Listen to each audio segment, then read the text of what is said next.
हा बघा कसा या सुंदर फुलांचा येथे एक आच्छादनच झालेलं आहे। तिकडे समोर देखील आहे बघा। वाह,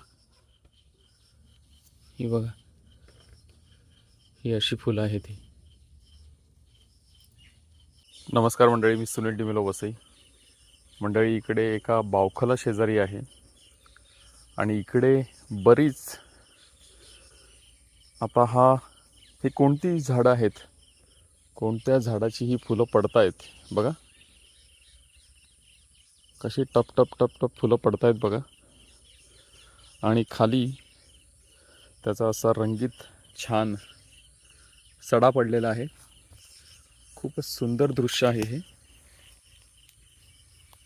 बघा। ह्या माळा आहेत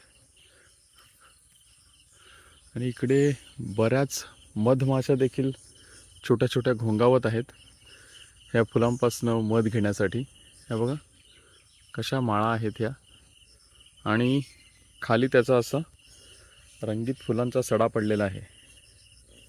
हे दृश्य खूपच मनोहर दृश्य आहे। हा शब्द बरोबर आहे का मला माहिती नाही, पण हे बघा टप टप टप टप फुलं पडतायत अशी चारही बाजूला। ह्या बावखलाच्या ही झाडं आहेत बघा। कोणीतरी मासळी पकडण्यासाठी मध्ये हा बांध घातलेला आहे, पाणी एका बाजूला केलेलं आहे आणि चारही ठिकाणी हा सडा पडतोय। दिसत आहेत का तुम्हाला माहीत नाही मला, पण कशी फुलं पडतायत ती।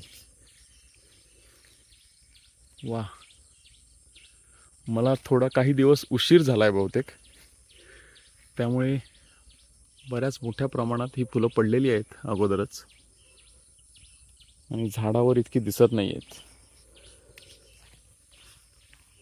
ही बघा,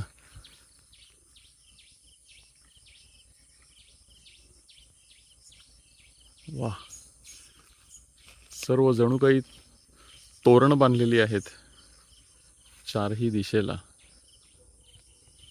सुंदर दृश्य आहे हे बघा। किती झाडं आहेत ही। हे कोणतं झाड आहे तुम्हाला माहिती आहे का? ह्याचा उल्लेख मी पूर्वीच्या व्हिडिओजमध्ये केलेला आहे। ही झाडं नेहमी पाणथळ जागेच्या ठिकाणी आढळतात। बावखल, ज्याला आम्ही वसईत म्हणतो, बावखलाच्या ठिकाणी आढळतात। वाह,